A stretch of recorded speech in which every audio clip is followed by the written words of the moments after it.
इस बार का जो बजट है ना, ये थोड़ा खास भी होने जा रहा है। जैसे बजट से पहले अक्सर हम इस तरह के सेशंस के माध्यम से बजट पर एक जनजागृति सी लेकर आते हैं ताकि आपको पता रहे कि आफ्टर ऑल देश का बजट होता क्या है। आइए यूनियन बजट 2026 को लेकर के कुछ आम बातचीत कर ही लेते हैं, क्योंकि 1 फरवरी को इस साल हमारा बजट आ रहा है।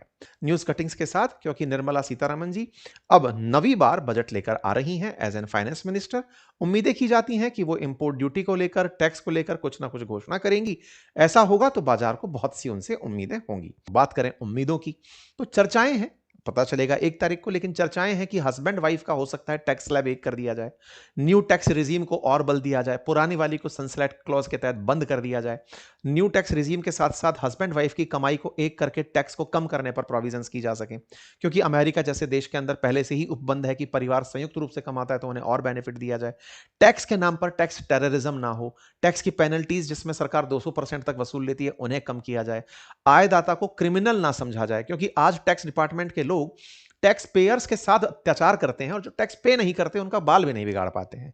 ऐसे में सरकार को यह कहा जा रहा है कि देखिए टैक्स से देश चलता है, और जो टैक्स पेयर है आप उसे क्रिमिनल की तरह ट्रीट करते हैं, ये कैसा बिहेवियर है।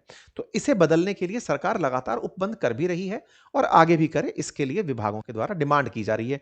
कई सारे प्रेशर ग्रुप्स सरकार से इस तरह की मांग करते हैं कि साहब सुनो, अब आपका नया टैक्स लॉ भी लागू हो जाएगा 1 अप्रैल से, जिसमें असेसमेंट ईयर, फाइनेंशियल ईयर ये शब्द हट जाएंगे और पूरी तरह से टैक्स ईयर शब्द आएगा, ताकि टैक्स पेयर्स को कोई दिक्कत नहीं रहेगी। साथ ही साथ जीएसटी की तरह इनकम टैक्स में भी ई लेजर सिस्टम लागू हो जाएगा, लेजरिंग हो जाएगी सारी चीजों की।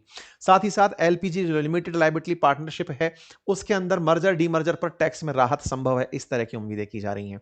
इंपोर्ट और एक्सपोर्ट के अंदर इंपोर्ट पर ड्यूटी कम करने की बातें की जा रही हैं कि साहब कस्टम ड्यूटी कम कर दीजिए। साहब कस्टम ड्यूटी के अंदर कई बार पेनलाइज हो जाती हैं कई कंपनियां, तो उनको पता ही नहीं रहता कहां जाया जाए। तो ऐसे में सर उनके लिए कुछ फैसिलिटेशन लाइए, कस्टम ड्यूटी के स्लैब सेट कर दीजिए कि साहब इस तरह का प्रोडक्ट इस तरह की कस्टम ड्यूटी में आएगा, स्लैब कर दीजिए, ताकि जो विदेशों से सामान हमारे पोर्ट्स पर आ रहा है उसे बहुत दिन तक इंतजार ना करना पड़े, क्योंकि हमारे माल को आने में और जाने में जितनी सुगमता होगी, भारत एक्सपोर्ट इंपोर्ट में उतना बड़ा देश बनेगा।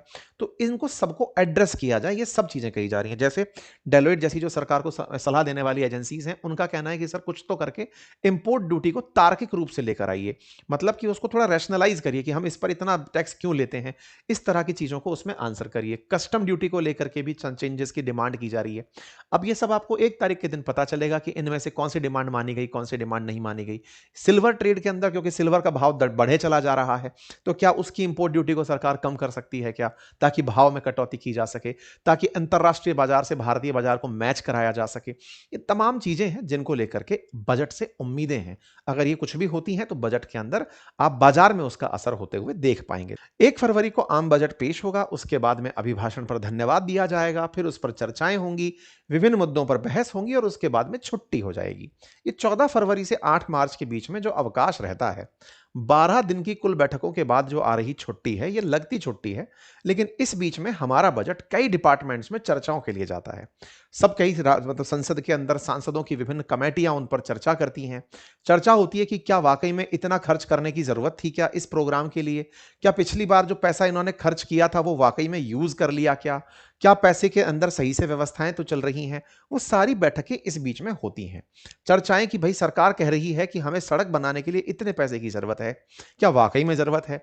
इस तरह की सदन के अंदर बैठकर छोटी छोटी समितियां चर्चाएं करती हैं।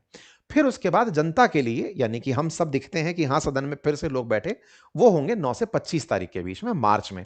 जब ये सब यहां पर बैठेंगे तो मंत्रालय की जो ग्रांट्स हैं, यानी कि जो डिमांड्स हैं, उन पर चर्चा होगी कि बताओ साहब इनको पास करना है कि फेल करना है। तो सरकार का जिसका बहुमत होता है वो अपनी बातें पास करा ले जाती है, लेकिन हाँ चर्चा का एक प्रोविजन रखा जाता है कि साहब ये तो बहुत ज्यादा मांग रहे हो। विपक्ष के द्वारा कटौती प्रस्तावित की जाती हैं कि सर ये तो ठीक नहीं पैसा मांग रहे हो आप, स्वास्थ्य में इतना कम पैसा क्यों मांग रहे हो, ज्यादा पैसा खर्च करो, या इस तरह की सदन के अंदर चर्चाएं होती हैं। जब वो हो जाता है, अनुदान पर वोटिंग हो जाती है, फिर सरकार एंड में कहती है सुनिए खर्चने की सारी जानकारी अगर आप लोगों तक पहुंच गई हो, तो अब हम ये भी बता दें कि हम कमाएंगे कहां से। बोले हाँ हाँ ये तो बताओ। तो बोले हम ये टैक्स लगाएंगे। तो वो वित्त विधेयक होता है जिसके अंदर सरकार टैक्स लगाने के बारे में बताती है। तो बजट सबसे पहले आएगा 1 तारीख को, उसमें सरकार के द्वारा आंकड़े तो सारे पेश किए जाएंगे, लेकिन जिन्हें गा गा के सुनाया जाएगा या जिन पर चर्चा मांगी जाएगी वो खर्च की है। क्यों? क्योंकि बजट के माध्यम से सरकार देश की संचित निधि को खर्च करने की सदन से इजाजत मांगती है। जो हमारा कंसोलिडेटेड फंड ऑफ इंडिया है, उसको कैसे खर्च किया जा सके इसकी इजाजत सदन से मांगती है। सदन रिप्रेजेंट करता है देश को, तो वहां पर जिसके पास वोट है वो बताता है कि हाँ भाई जाओ और संचित निधि से इतना पैसा खर्च कर लो। कानूनी रूप से एक प्रकार की कार्यवाही होती है। लोकसभा डिपेंडेंट होती है, राज्यसभा को तो हाँ करनी ही होती है। ठीक है, ये बजट की थोड़ी बेसिक इन्फो रही।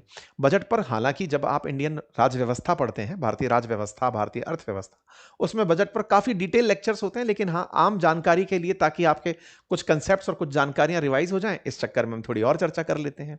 एक सबसे जरूरी बात और वो ये कि एक छोटा सा कार्य जो हम अक्सर आपसे रिक्वेस्ट करते हैं वो है चैनल को सब्सक्राइब करने का। मेरे प्यारे साथियों, जहां आप मुझे सुन रहे हैं उसके नीचे एक सब्सक्राइब का बटन दिया हुआ है, जिसे दबाने में कोई खर्च नहीं आता। आपका समय लगता है 2 सेकंड का, लेकिन आपकी ये 2 सेकंड की कीमत हमारे लिए हौसला बनती है। अगर आप इस छोटे से काम को करते हुए आगे बढ़े तो ये हमारे लिए बहुत ही सकारात्मक रहेगा, हमारे हौसले को बढ़ाएगा, हम आप तक और अच्छा काम लेकर पहुंचेंगे ये और सुनिश्चित करेगा। आइए आगे बढ़ते हैं। चूंकि एआई आ चुका है, तो एआई से हमारे देश के अंदर जितनी भी भाषाएं हैं, 22 भाषाओं को लेकर के अब हमारी जो सांसदों के सामने टेबल लगी है, उस पर उन्हें सारा सारा बजट का भाषण सारी भाषाओं में उपलब्ध हो जाएगा। जो भाषाएं बोली जा रही हैं वो ट्रांसलेट होकर के तुरंत एआई से उन्हें उनकी रीजनल भाषा में सुनाई देने लगेंगी।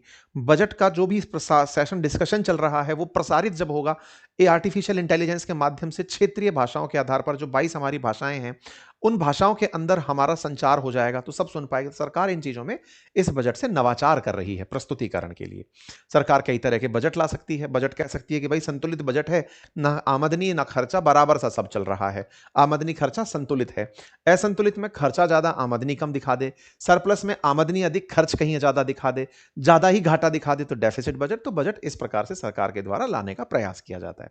यूनियन बजट वर्सेस अंतरिम बजट एक टर्म डिस्कस होती है। जब भी बजट आता है तो पूछा जाता है कि भाई इस बार का बजट कौन सा आया है, तो सब अंतरिम बजट कहा जाता है उस स्थिति को जब सरकार चुनाव में जा रही हो। जैसे पिछली बार 2024 में जब बजट में मई के अंदर चुनाव होने थे, तो बजट तो फरवरी में ही आना था, तो 3 महीने के लिए जो बजट आया था वो अंतरिम बजट था। जब सरकार चुनाव में जाती है तो 3 महीने के लिए भी बजट प्रस्तुतिकरण करती है, तो वो अंतरिम बजट की श्रेणी में आता है। फुल बजट जो अब चूंकि साल रनिंग है, तो इस दौरान जो लाया गया बजट है वो बजट फुल बजट कहलाता है। अच्छा, बजट में लेते क्या है, प्रस्तुत क्या क्या करते हैं? सरकार प्रस्तुत करती है अपने खर्चे और अपनी आमदनी के सोर्स। खर्चों को 2 भागों में बांटा जाता है। एक वो जो कि रिकरिंग बेसिस पर होने हैं, यानी जिनका होना तय है, जैसे आपकी तनख्वाह, पेंशन्स, इंटरेस्ट का भुगतान, ये होने ही तय हैं, तो इनको रेवेन्यू बजट में डाल दिया जाता है। या फिर आपसे से वसूलने वाला टैक्स या फिर आपसे ब्याज की वसूली, ये सब रिकरिंग बेसिस पर हैं, जिनकी पुनरावृत्ति हो सके, दोहराव हो सके, वो रेवेन्यू का हिस्सा हो जाते हैं। जिनका निवेश किया जा सके, जो एक बार खर्चा हो, जैसे आपको कार खरीदनी है, घर खरीदना है, कहीं नए निर्माण करने, नई सड़कें बनानी है, ब्रिज बनाने, अस्पताल बनाने, ये कैपिटल में आते हैं। तो कैपिटल सरकार खरीदती भी है, बेचती भी है, मतलब खर्च भी करती है और कमाती भी है। कमाती कैसे है? सरकार ने कहीं कोई माइन बेच दी, स्पेक्ट्रम बेच दिया, है ना, कहीं से लीज कर दिया, कोई किसी प्रकार का कोई ऐसा सरकारी डिसइन्वेस्टमेंट कर दिया, वहां से सरकार कमाती है। तो बजट में 2 मुख्य चीजें होती हैं, एक रेवेन्यू होता है और एक कैपिटल होता है। रेवेन्यू रिकरिंग के लिए यूज किया जाता है, कैपिटल आपको वन टाइम के लिए यूज किया जाता है। रेवेन्यू के अंदर 2 प्रकार की, या तो आमद होंगी आपके पास या खर्चे होंगे। ऐसे ही कैपिटल में या तो आमद होंगी या खर्चे होंगे। इन सब चीजें मिलकर के बजट का निर्माण होता है। ठीक है, ये सब बातें आप लोगों के लिए पढ़ने वाले विद्यार्थियों के लिए तो ये बहुत अच्छे से याद होने वाली बातें हैं। आम बोलचाल की भाषा में हम जिक्र करते चल रहे हैं। रेवेन्यू के अंदर जो आमदनी के मेजर सोर्स होते हैं उनको टैक्स और नॉन टैक्स में बांटकर डिस्कस किया जाता है। जब बजट आएगा तब मैं आपको ये सारी बातें विद रेफरेंस खोल खोल करके दिखा दूंगा। ठीक है, भारत के संविधान में चूंकि आर्टिकल 112 में एनुअल फाइनेंशियल स्टेटमेंट लिखा है, यहां पर बजट शब्द का इस्तेमाल नहीं किया गया, इसलिए पढ़ने लिखने वाले विद्यार्थियों को यह जानकारी दी जाती है। क्योंकि ये सारा कंटेंट आप देख रहे हैं, अगर आप ये चाहते हैं कि आप इसमें से लिखे हुए जो इंपॉर्टेंट फैक्ट्स हैं इन्हें पढ़ें, तो हम अपनी वेबसाइट्स पर इन्हें अपलोड कर देंगे, अंकित इंस्पायर इंडिया अपनी पाठशाला, आप वहां से जाकर इन्हें देख भी सकते हैं। बजट लाते क्यों हैं भाई? ऑब्वियसली बेसिक सी बात है, देश को चलाने के लिए। ये बिल्कुल वो वाली बात है कि आप कमाते हैं लेकिन आपको खर्च करना नहीं आता, आप खर्चते हैं, कमाना नहीं आता। तो देश को एक इकोनॉमिक डिसिप्लिन देने के लिए बजट लाना जरूरी है। बजट लाने के लिए आर्थिक विकास का पूरा खांचा तैयार होता है कि हम इतना खर्च करेंगे, इतना कमाएंगे। आप कहेंगे सर कोई अनफोर्सीन सिचुएशन आ गई जैसे कोरोना, तो उसके लिए आकस्मिक बजट का भी प्रावधान रखा जाता है हमारे बजट के अंदर। तो ये बहुत बेसिक बातें हैं कि हम क्यों बजट लाते हैं, मतलब ये पूछने वाली बातें नहीं होती हैं। इकोनॉमिक सर्वे की अगर हम बात करें तो इसका इतिहास है। इकोनॉमिक सर्वे सामान्यतया बजट से कुछ दिन पहले ही ले आया जाता है। पहले बजट के साथ आया करता था, उसके बाद इसको बदल दिया गया। 1965 से इसे बजट से अलग करके पेश किया जा रहा है। इसका उद्देश्य क्या है कि भाई पिछली बार जो हम बजट लाए थे उसमें हमने क्या क्या अचीव किया, अचीवमेंट कहिए या सरकार की नीतियों की व्याख्या कहिए कि सर यहां पर खर्चे हुए थे। ये वैसी वाली बात है कि आपने घर का पैसा खर्च तो किया, लेकिन एक अनुभव भी आपने प्राप्त किया कि हाँ यार यहां यहां चैलेंजेस आए थे, है ना। तो उनकी रिपोर्टिंग आप इकोनॉमिक सर्वे के अंदर करते चलते हैं। आप बताते हैं कि अगर हम इसी तरह चलते रहे तो हम कहां कहां चुनौतियां पाएंगे और कहां हम अपॉर्चुनिटी पाएंगे। ये सब इकोनॉमिक सर्वे का हिस्सा होता है। सवाल है बजट कैसे कैसे पेश होता है, कितने पदों में होता है। तो सबसे पहला कदम होता है बजट की प्लानिंग का। प्लानिंग कौन करते हैं? विभिन्न विभाग करते हैं। आपको लगता है बजट अभी 1 फरवरी को आ रहा है, सरकार तो पहले 7-8 महीने पहले से ही काम शुरू कर देती है। भारत सरकार की जो फाइनेंस मिनिस्ट्री है, इकोनॉमिक डिपार्टमेंट है, वो पहले से मिनिस्ट्री ऑफ फाइनेंस के अंदर डिपार्टमेंट ऑफ इकोनॉमिक अफेयर्स ये सारे काम शुरू कर चुका होता है। नीति आयोग से प्लानिंग पूछता है, बताओ हमको विकसित भारत बनाना है तो हम किस दिशा में कितना बजट रखें। 6-7 महीने पहले से ही काम शुरू हो जाते हैं। इसके बाद में फिर मीटिंग्स चल रही होती हैं। भले ही 1 फरवरी हमें तारीख पता हो, तैयारियां बहुत पहले से हो रही हैं। उसमें प्रॉपर बजटरी मीटिंग्स होती हैं। कई तरह के इसके अंदर अलग-अलग सोर्सेज रेवेन्यू तय किए जाते हैं। कमाएंगे कहां से, खर्च कहां करेंगे, हमारे बजट के अंदर कितनी बजट रखी जाए, फाइनली बजट प्रपोजल से देश पर कहीं भार तो नहीं पड़ जाएगा, घाटा तो नहीं हो जाएगा, हमें बोरोइंग्स तो नहीं करनी पड़ जाएंगी, हम कहीं महंगाई तो नहीं बढ़ा देंगे, कहीं हम दुनिया के सामने इंपोर्टर तो बनकर नहीं रह जाएंगे। सारी बातें फाइनेंस के अंदर चर्चा के अंदर एक प्रॉपर डिपार्टमेंट है जो इस तरह की काम करता है। ये सब जब बन जाता है तब हम फिर से इसको सरकार के द्वारा प्रेजेंट करवाते हैं सदन के अंदर कि सर हमने अब देश से इजाजत मांगने के लिए सदन के सामने प्रस्तुत हो गए हैं। ये जरूरतें हैं, देश को इस तरह से, नीति आयोग का कहना है कि देश को इस दिशा में ले जाना है तो इतना खर्चना पड़ेगा। उसके विजन को ध्यान में रखते हुए हम इस तरह से आपके सामने इसे लेकर आ गए। सरकार अपना प्रेजेंटेशन देती है, फिर उस प्रेजेंटेशन का अप्रूवल होता है और फाइनली उसका इंप्लीमेंटेशन होता है। ये काम हमारे बजट के अंदर होते हैं। बजट की हर साल कोई थीम होती है। पिछली साल थीम के अंदर 4 चीजों पर ध्यान दिया गया था। इस बार की थीम देखनी होगी कि सरकार क्या लेकर के आती है। जो भी आएगी हम उसको आपके साथ में साझा करेंगे, ठीक है। यहां से आगे की जानकारी में निर्मला सीतारमण जी ऑलरेडी हलवा सेरेमनी में एंट्री कर गई। अब ये क्या है, कुछ चीजें ऐसी होती हैं जैसे एक डिपार्टमेंट को पता है, उसको नहीं पता है। फाइनेंस में भी कई डिपार्टमेंट है, उन्हें नहीं पता है। सबके फोन रखवा लिए जाएंगे क्योंकि पता है ना, जैसे ही सरकार कोई अनाउंसमेंट करेगी, स्टॉक मार्केट में कोई व्यक्ति केवल नजर लगा के बैठा है कि सरकार बस ये कह दे कि इतना टैक्स कम किया गया है इस उत्पाद पे, वो अगर पहले से ये जानकारी रखता हो तो भर भर के स्टॉक परचेज करके बैठ जाए। सरकार जैसे ही बोले वो स्टॉक दौड़ के भागे, वो दौड़ के भागे तो तुरंत वो तो माला माल हो जाए। तो सरकार क्या करती है कि बजट के अंदर कोई ही जानकारी लीक ना हो जाए, इसके लिए एक दिन पहले, अभी 27 तारीख को ही सारे के सारे अधिकारी बिना फोन के एक कमरे में एंट्री कर गए हैं, डिपार्टमेंट में एंट्री कर गए हैं। सख्त स्कैनिंग हो गई है, बढ़िया उन्हें हलवा खिला के अंदर एंट्री करा दिया कि 1 तारीख तक अब कोई बाहर नहीं जाएगा, घर वालों से टाटा बाय बाय बोल दो। यहां से बैठ के सब बजट बनाएंगे, चर्चाएं करेंगे, कहीं कोई दिक्कत ना हो इसकी चर्चाएं करेंगे। सारे फैक्ट फिगर क्रॉस चेक होंगे, सारे डिपार्टमेंट से रीचेक होंगे, सब हो जाएगा। लेकिन सूचना बाहर ना निकले इसके लिए हलवा सेरेमनी करके कमरे में अब सारा विभाग बंद हो चुका है। 1 तारीख को सब लोग बाहर निकलेंगे। इस बीच में क्या होता है, सरकार अपना माहौल बना रही होती है। माहौल को राष्ट्रपति के माध्यम से। क्यों? क्योंकि राष्ट्रपति बाध्य है सरकार के बातों को रखने के लिए। ऐसे समझिए, हमारे संविधान में कहा गया है ना कि जो हमारा प्रेसिडेंट है उनके लिए काउंसिल ऑफ मिनिस्टर है, जिनकी बातों को वो रखते हैं। तो ऐसे में काउंसिल ऑफ मिनिस्टर प्रेसिडेंट को बोलते हैं कि साहब सुनिए, आप हमारी तरफ से सरकार की उपलब्धियां बता दीजिए महामहिम।